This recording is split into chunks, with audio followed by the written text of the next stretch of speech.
Good day everyone, my name is Javanda Gomez and today we are going to link an SQL server on WampServer to MS Access.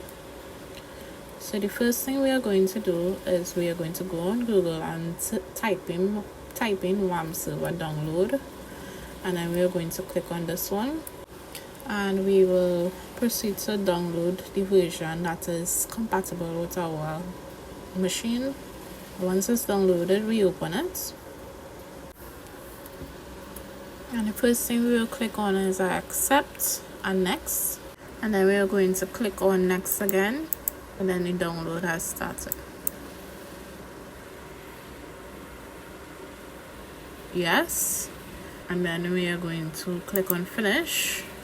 Once this is done, we go in our task manager and we look for the WampServer. We click on it and we will go to PHP My Admin. With login, for the username, we are going to type in root and we're going to leave the password blank and log in. So let's now create our first database, and we are going to name our database school database,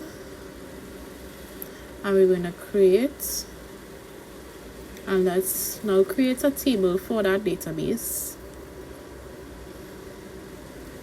So table will be a CS school DB, and we're going to create it. It has 4 columns, and now we are just going to add the information. So the first one will be student ID, and we will add the length, then first name, and we will change this to Vacha, and then we will put the length, and then last name, change to Vacha, and the length, and then lastly we'll put in a telephone number,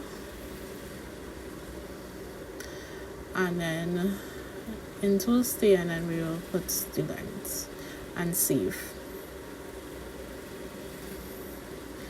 Now as you can see, the student DB is there, the table is there.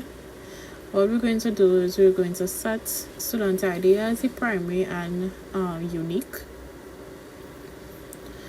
And now we would now open MS Access in administrator mode.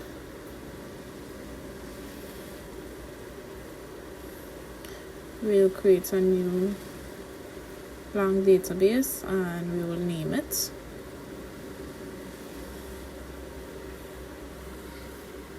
Create, and then we're going to go into external data.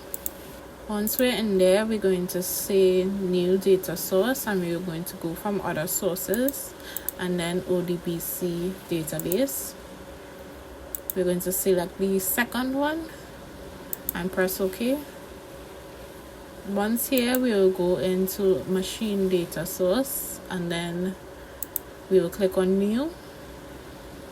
Here we will select the second option, the system data source, and then click next. Here we're going to look the MySQL ODBC and click on that, and then finish. Here now we are going to type in the data source name, so we're going to give it a name, and then for the user we will type in root.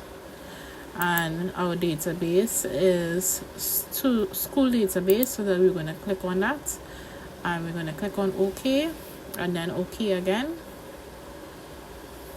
We're going to click here on the CS school DB and click OK. Once that is done, we'll open it up and then we'll enter the information. So we're going to enter some information for the student ID.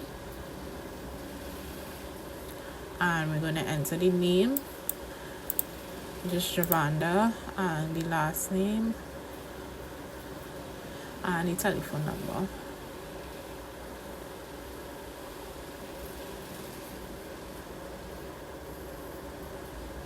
So let's do another one.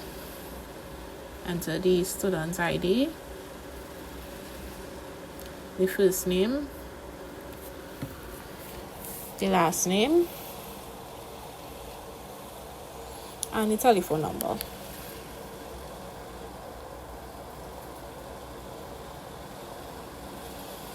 Okay, great.